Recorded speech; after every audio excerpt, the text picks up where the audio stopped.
My friend, welcome on today's episode. With me, I have some apples here. These are what we call the African apples.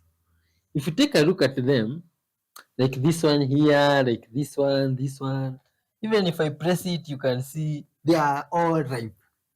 The reason they look this way, not that someone has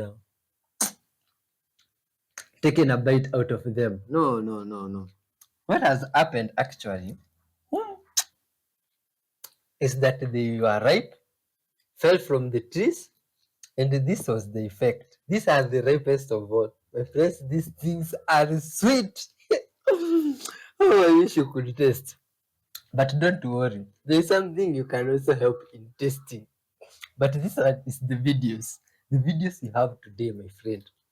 It's a mix up of a good compilation. Sweet videos, videos with nature stuff, others with things I don't know about. Basically, we'll go all through these videos together with you, my friend. But please, please, please, I'd like you to know that the reason we react to these videos is to spread love and peace to the whole world, going through the different perspectives and creativities that different souls have. That way, my friend, we can all be able to unite, be forgiving towards one another, and honest. And that way, the whole world will be full of good vibes. Together with my bunny friends here, Good Vibe Soul, we will welcome you on today's show in helping us to making a significant change in this world. But my friend, before we dive in and take a look at the videos, let me share with you something from this book here, called the Book of Wisdom. The Lord is my rock, my fortress, and my deliverer. My God is my rock, in whom I take refuge, my shield and the horn of my salvation. He is my stronghold, my refuge, and my savior. From violent men you save me. I call to the Lord, who is worthy of praise, and I am saved from my enemies. 2 Samuel 22 2 going down. Interesting, good babe son. Let's give thanks to this mighty creator before we start the show. Dear Lord Father, thank you for gathering us today, dear Lord Father, together with your child. Thank you for this unity. All glory and honor belong unto you, Father. Dear Lord, believe that this time you had set it apart, Father, for this viewer to experience a life transformation videos, Father. Be with them as we go get those experience, Father. Bless them. Forgive us all our sins, dear Lord, and may your Spirit guide us. In your holy name, Jesus Christ, we pray, trusting and believing. Amen. Good vibe, sir. The other day, one of my friends came up to me and they were like, "Hey, Doug, how do fax machines work?" And I'm like, "I don't know. Why would I know that?" They're like, "I don't know. It seems like something you would know."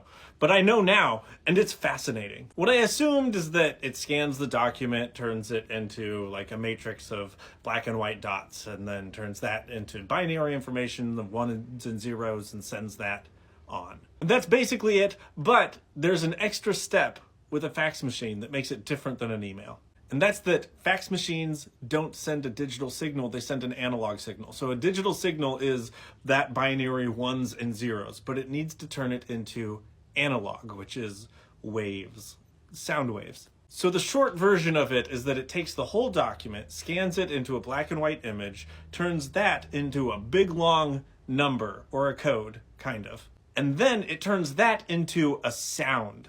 And that sound is sent through the phone lines. And then on the other end, the other fax machine, it takes that sound and it's able to decipher it back into a code that it can turn that code into the black and white document. But that explains why when someone sends a fax machine to a phone number and you answer your phone and it's like all those weird sounds, that's the document. What you are hearing is a sound version of the document. And for those of us who remember dial-up internet, we had to have those little adapters so that the internet could go into the phone line. Those essentially turned your computer data that you were sending out into a sound.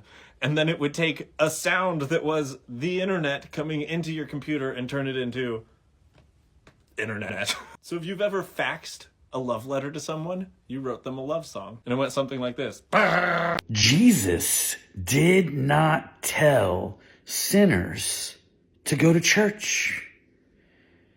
He told the church to go to sinners.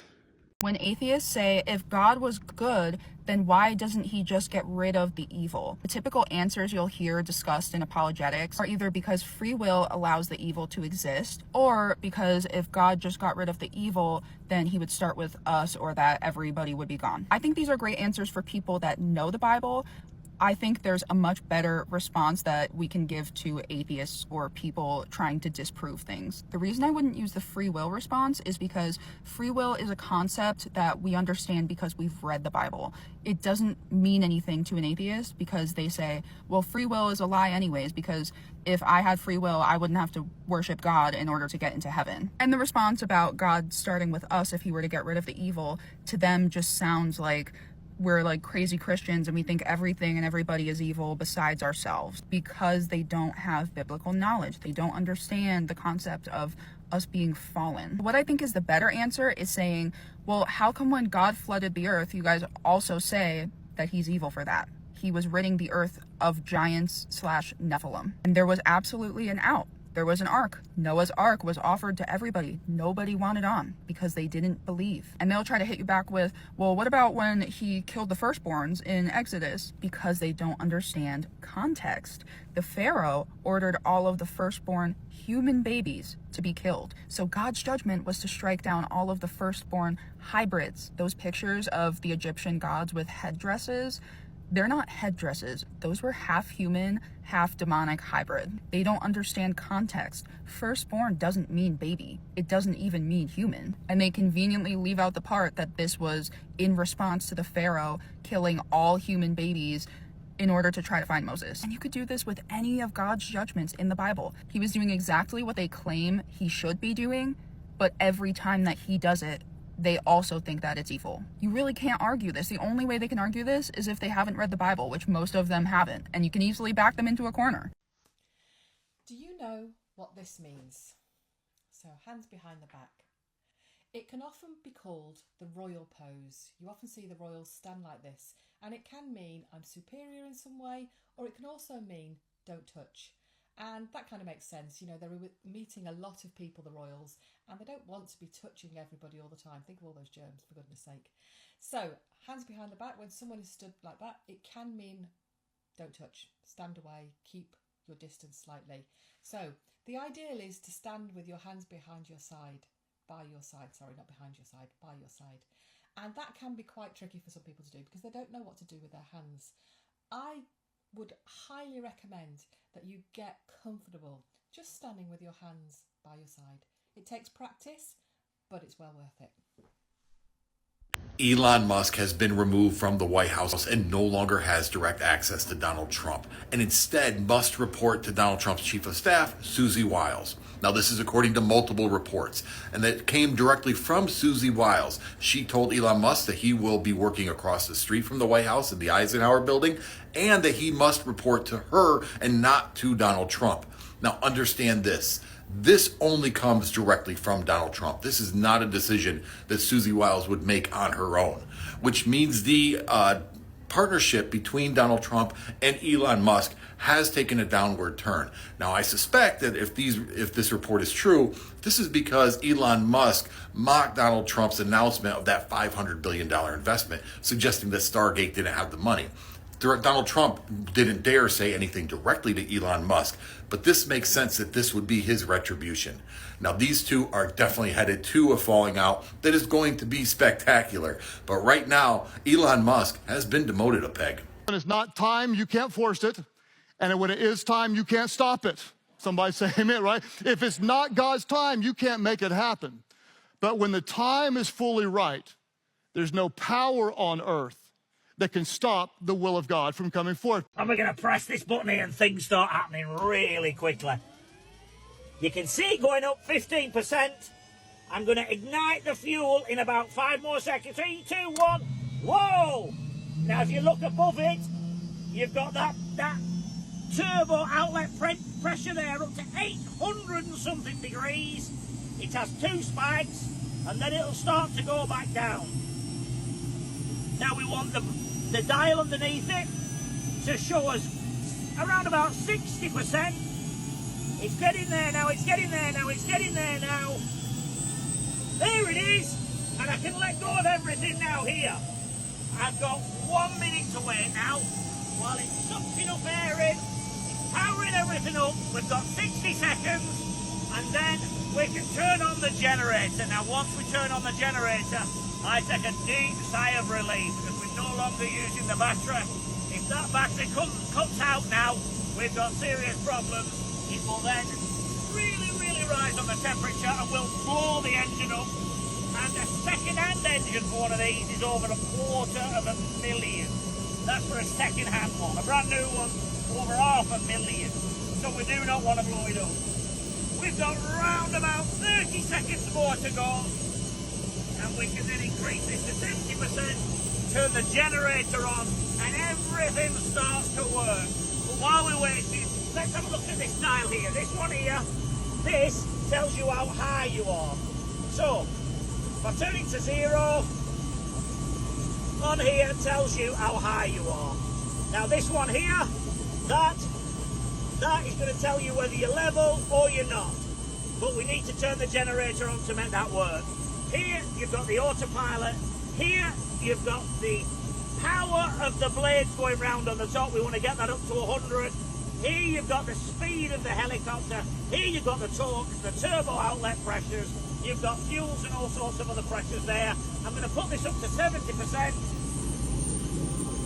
And then we're going to go and turn the generator on above you here. So, here we go. 3, 2, 1. The generator's on. Oh, massive relief. Battery light goes off. Everything starts to feel better. Here, we've got where we squawk, and that tells us what position we are to air traffic control. Here, we've got 2 radios. Just in case one fails, we've got 2 radios. Here, we've got the radar, and here we've got the sat-nav. So, everything's starting to get warmed up. We now can turn everything on properly. So I can start turning all the switches on. So the gyro, we can turn on anti-collision lights, we can put in the power section, we can put in the fuel pump, and everything's coming alive. Everything's wonderful. I can now put my seatbelt on, which is just behind me, and I can actually go flying very shortly. Let me just put on these here. I'll just put that into there like that.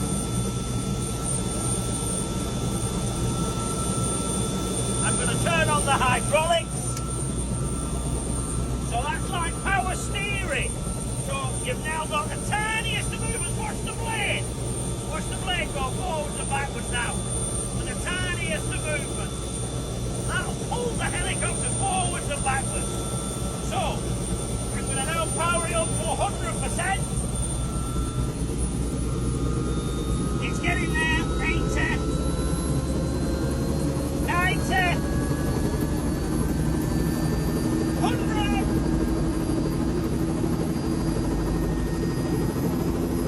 Kev, have you noticed that there are no sprinkler heads anywhere in this space? Yeah. Not a single sprinkler head in a public building. So what the hell do you do at the time of fire? Well, you see that thing above you? That thing? Yeah. Have you Yeah. seen those videos? No? It's an AI sniper rifle of sprinklers. What, like a water sniper? Yep. It will identify the fire and it will just squirt the biggest jet of water you can think of. I wondered what that was. Okay. So instead of at M+ where it had that trench going through and you could see the pipe and everything, there's nothing here apart from that. Yep, there's one there. And there's another one over there.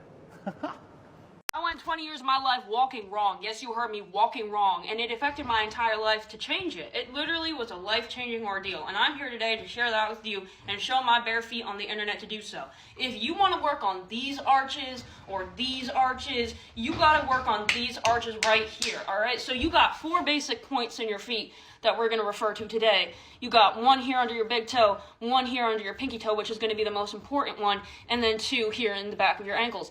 And once your feet stretch out properly, you should actually form like a little like rectangle on your foot. And so you're going to want to press evenly into both your legs and then evenly into each 4 of those corners. But you'll notice, oh shoot, I have to really press into this pinky toe area because the modern shoe industry takes our feet and crumples them in, right? We used to run around barefoot, meaning we used to run like on our toes, like this. And you'll notice when you run on your toes, you can engage, I know I look ridiculous, but you can engage your lower core muscles and actually raise yourself up and jump and do like cool mobile things. You know? You can't do that if you get used to like walking like this. You'll start to literally turn into a shrimp, de-evolve, go backwards thousands of years in evolution. And anyways, yeah, I just thought I'd share since that other video is going viral. By the way, this is not a blunt, it's a miswalk stick. As I was working on my study in the book of Revelation, I found something most powerful. Whenever I look at the book of Revelation, end times, Jesus, and the mystery of time. You know, we've talked about the deity of Jesus and looked at the many references, and just a few give you an idea. John chapter 8 and verse 58, what did Jesus say? Before Abraham was, I am. John chapter 10 and verse 30, he tells them, I and the Father are one. And then he also references himself when he says in John chapter 14 and verse 9, if you've seen me, you've seen the Father. Now we go to Revelation chapter 1, and we see the reestablishment of that true doctrine in the opening lines as John is writing this apocalyptic book. He refers to the Trinity in Revelation chapter 1, and when he does, in verse 4, he refers to God in the essence of time. He says, God the Father is the one who is, who was, and who is to come. Then he refers to Jesus starting in verse 5, and in verse 8, he refers to Jesus the very same way. The one who is, who was, and who is to come. The 3 dimensions of time, the totality of time, and may I remind you that 3 in numerology of the Bible is the number of completeness. You go over to Revelation chapter 4 and verse 8, Jesus on the throne, the celebration is immense, and what are they calling out? Holy, holy, holy, Lord God Almighty, who was, who is, and who is to come. In one of the wonderful praises lifted up is reminding us this is the one who inhabits eternity, as we read about in Isaiah 57:15. But that's not what I wanted to bring to you. Listen to this. When we see the defeat of the enemy, we saw the introduction of the member of the anti-Trinity, the code name in Revelation 13, the beast, whom we might refer to in our studies as the Antichrist, the physical manifestation of the satanic Trinity. When we see him there and he gets into his full power during the thlipsis, the Greek word for the Great Tribulation. We see that there. But when he goes down, look in Revelation chapter 17 and verse 8. And what does it say? Where is the beast? And it says, oh, he was, and he is not. And he is to come out of the abyss into destruction. It's like a play on words to show you the complete opposite of the dominance of the eternal one over the temporariness of this one who would try to usurp God's power. To let you know, just as he dominates all of time, this one has no dominance over time. This one is totally defeated. We find this out. How fascinating. Jesus, the author and finisher of our faith, is the finisher of the enemy of our faith. Think about that. This is your brain. Now I want to teach you what happens with your brain when you get a coffee. Hi, my name's Brian Hefflinger. I'm a board-certified neurosurgeon with over 25 years of experience, and I want to teach you really quick about the brain using coffee as an example. So, these orange-looking structures in the front here, these are called your frontal lobes, and they are in charge of reasoning, logic, making decisions. And so, let's pretend we're in the mall, and you see a coffee shop and you're debating, should I get a coffee? God, I've had so much coffee, I'm trying to cut down on it. Should I spend the money? Well, you're trying to make that decision. That's your frontal lobe here helping you make that decision. But you know, coffee's so good, you decide, I'm going to go have that coffee. So you go into the coffee shop, you're looking at the menu, and you have to interpret what's up on that menu. So there's a part of your brain here in the back of your brain called the occipital lobes, the beige areas, and they house the visual cortex. So that's the part of your brain that when you're looking at that menu, that visual information's coming in and it's helping you interpret what you're seeing. So you looked up there, man, maybe a mocha sounds good, a mocha drink. So you're going to get a mocha. You saw it on the menu. You used your frontal lobes here to help you decide, yep, that's what I'm going to get. I'm going to get a mocha. So they make that coffee, you're waiting, you're anticipating it. You get the coffee, you pick it up, and wow, it's hot. You feel the hotness of that coffee. Well, there's a part of your brain called, it's in the parietal lobe, and it's the sensory cortex. So this gray area all is your parietal lobe. The sensory cortex is the dark blue, and that's in the front part of your parietal lobe. That's the part of your brain where all your sensory information comes in. So when you pick that coffee up and it feels hot, it's your sensory cortex interpreting it. When you're drinking it and you feel the warmth in your mouth and how good it tastes, that's because you're interpreting it through your sensory cortex. Well, that information from the sensory cortex now goes into this red part, which is in the back of the frontal lobe, and that's called the motor cortex. And your motor cortex is what allows you to pick that coffee cup up and drink it. So it's in charge of the motor actions. So you're drinking your coffee, it's really good. You left the coffee shop and you're thinking, God, I love coffee. And you remember how good that coffee is. Well, how do we remember that? Because there's a part of your brain called the temporal lobe, which is the yellow area, and the temporal lobe is where we house memory. And so the next time you're thinking of having coffee and you see a coffee shop and you're remembering how good that coffee is, that's thanks to your temporal lobe because it's helping you remember that you like coffee. Currently, there are two major types of nuclear power reactors. The first is a boiling water reactor. To start out, we have a bunch of these uranium pellets surrounded by water in a reactor like this. When the uranium atom splits in a process called fission, heat is produced, making this water get really, really hot. And fission is a chain reaction, meaning it just keeps going, so this water keeps getting hotter until we have steam forming in the reactor vessel. And then this steam gets funneled to a turbine. It's going to spin the turbine and then generate electricity. This electricity is then sent to the grid. Simultaneously, after the steam is done spinning the turbine, we send it down to a condenser. The condenser has these tubes with relatively cold water from an outside source. And when the steam from earlier hits these cold tubes, it's going to turn back into water. Then we send it back to the reactor vessel and the process starts all over again. This picture shows the general overview if you want to pause. Just your friendly reminder that the Bible says in Exodus chapter 14, verse 14, the Lord will fight for you. You need only to be still.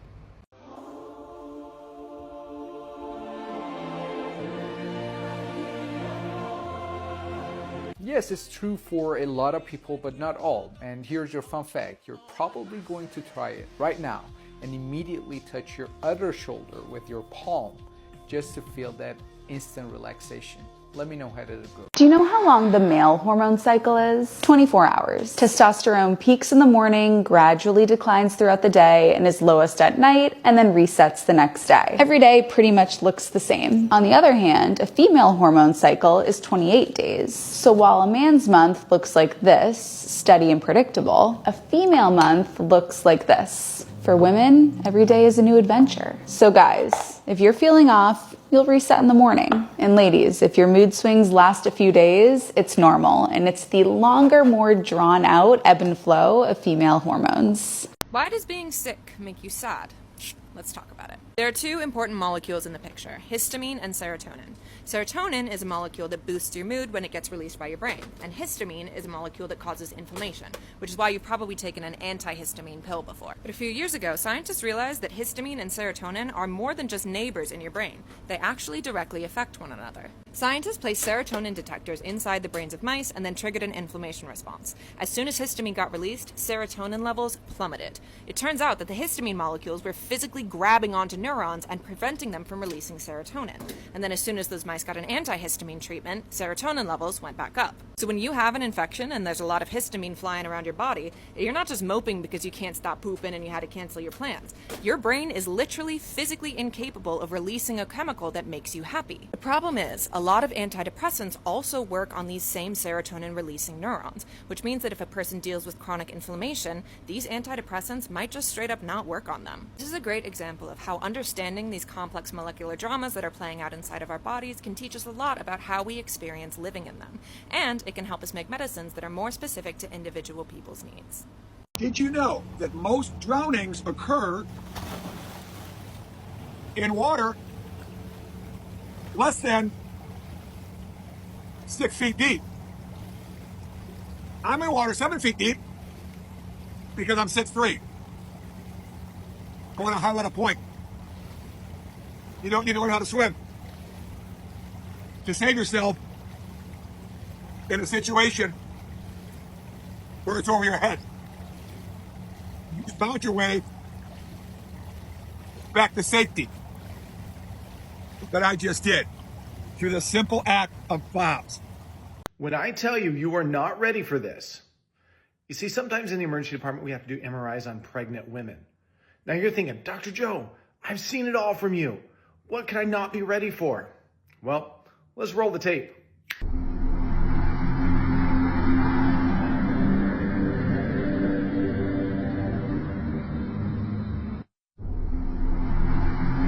World Conspiracy Theories. We are now on part 3, tier 6, starting off with the Eye of Africa. So the Eye of Africa, also known as the Richat structure, or just the Eye of the Sahara, is a roughly 30-mile wide geological formation that kind of looks like a giant eye. Officially, the scientific opinion is that this was thought to be formed possibly from tectonic activity or volcanic activity, which people will use this excuse to say, no, there's no way that Atlantis could have existed there, but I think a civilization could have also existed there, but also would be formed naturally, personally. So that's the point of this one. A lot of people claim that the Eye of the Sahara, or the Eye of Africa, is the lost city of Atlantis, as it resembles how Atlantis was described by Plato. So Atlantis was described as an empire made up of 10 kingdoms. This empire was said to have a lost city called Atlantis that was the capital. It was said to be made up of concentric circles, 2 of water and 3 of land. And as you can see, the Richat structure, it appears to be exactly that. It even has a ton of salt deposits in the center of where the water would be, which, where does salt come from? What's really interesting that I learned recently is that Plato learned the story of Atlantis because it was passed down through generations from a guy named Solon who actually learned about it in Egypt, which is a lot closer to where this structure would have been. Anyways, a lot of people nowadays hate the idea of Atlantis being real, but I need this. Please, let me have this one. The moon is artificial. This is a fun one. A few reasons why people think the moon is an artificial object is because, for one, a lot of people think that the moon is millions of years older than Earth. Also, Earth is the only planet in our solar system that has a moon that is roughly 1/4 its size. So it's way larger than all the other moons compared to their planets. But the third thing, what I find is most strange, is that the moon perfectly covers the sun during a solar eclipse. Do you ever think about that? Like, why does the moon perfectly cover the sun? The odds would be astronomical for this to occur naturally. Anyways, people also point to how there's a lot of seismic activity on the moon where they experience earthquakes or moonquakes, and how the moon shakes much longer than the Earth does, even being quoted as ringing like a bell during these moonquakes by Professor Clive Neal, who does geological sciences at the University of Notre Dame. Now, most people will say that this happens because the moon is so dry, but some people literally think it's hollow by the way it reacts to these moonquakes. So the overall conspiracy theory here is that some people think the moon is either hollow or it somehow was put here by some sort of entities that wanted to study us, and so they moved an artificial satellite into our area to observe us, and it's just like the Truman Show. We're living in the Truman Show. I am Truman. I'm always filming myself. Skinwalkers. These are entities that came from Navajo legends here in North America about these witch things who basically they form some sort of evil ritual that allows them to shapeshift into animals. Usually these things are seen as evil, and they spread bad omens or curses onto other groups of people. They're said to walk around in animal furs, usually like predator furs like coyotes or wolves, so that they can shapeshift into those animals that the fur is that they're wearing. Most prominently in today's culture, I'm sure you guys have heard of Skinwalker Ranch. This is a place in Utah where people have claimed a lot of different strange phenomenon has happened, like UFOs, interdimensional creatures, and then like Skinwalker-like creatures, and they've made a big dramatic show about it. But my conspiracy theory is that Skinwalker Ranch did it for the money. Moving on to the 7th tier. First up, we have Ancient Aliens. Ancient Aliens is the idea that things from the past were either built by or greatly influenced by literal extraterrestrial beings, or that there used to be aliens on Earth, or maybe they still are. So maybe things like pyramids or Stonehenge was made by aliens, or that like the giant picture things that are in the desert that you can only see from the sky, what are they called, the Nazca lines, were created for aliens to see because they were flying across the planet and they're like, we gotta build those for the aliens, and then they did it. Or maybe like the story of the Anunnaki, these creatures that enslaved humanity and gave them technology, was actually a story about aliens from another planet hidden in our solar system that wanted gold, so we mined it for them, and then they gave the Sumerians super advanced knowledge, and that's why they had advanced systems back in the day. Obviously, most notoriously, there's an Ancient Aliens show on the History Channel that everybody knows about. Aliens. Alright, the back rooms. I love the back rooms. I'm from the back room. The origins of the back rooms came from this one picture that went viral online a while ago. It shows this yellow room that has really dim lighting and yellow wallpaper, and it's like an empty office space with weird walls. And a lot of people started commenting on this picture saying it made them feel uneasy, but they felt like they had seen it before. And what's cool, I just learned this recently, is that up until May 2024, nobody knew where that picture actually originated from. But it was now discovered that that image actually originated from a furniture store in Wisconsin that was getting renovated. And so that's why there's a lot of weird partitions, like the weird walls there that were kind of set up to display furniture. Anyways, in the folklore, the online folklore of the back rooms, it's a place where people no clip out of reality, kind of like in a video game where you walk through a wall or go through the floor, and then you're trapped in this never-ending maze of yellow rooms where you can't figure out how to get out, and maybe there's an entity in there. Kane Pixels on YouTube did an incredible series on the back rooms. If you haven't seen that, I highly recommend watching that. I don't know what the conspiracy theory is on this. Maybe it's just the back rooms is real. Skyquakes. This is a really interesting one that I feel like a lot of people should know about. So skyquakes are this unexplained worldwide phenomenon where people in different parts of the world all hear a similar strange sound that seems to be coming from the sky. Usually it's described as a horn or like loud thunder while there's no clouds in the sky. They say that the sound might cause vibrations in the room that you're in, and the people that experience these skyquakes usually don't have an explanation for what is causing them, but normally, when they're heard, multiple people in different areas hear the same thing and report the same thing. Explanations for what skyquakes actually are range from being like jets breaking the sound barrier, to meteors burning up in the atmosphere, or even like massive underwater caves collapsing underneath the ocean. But some people think that it's literally earthquakes that cause these really weird, strange sounds to be heard up in the sky, or seem like they're coming from the sky. But overall, we still have no idea what they are as of 2025. Sea peoples. So, sea peoples are a very strange group of people from history.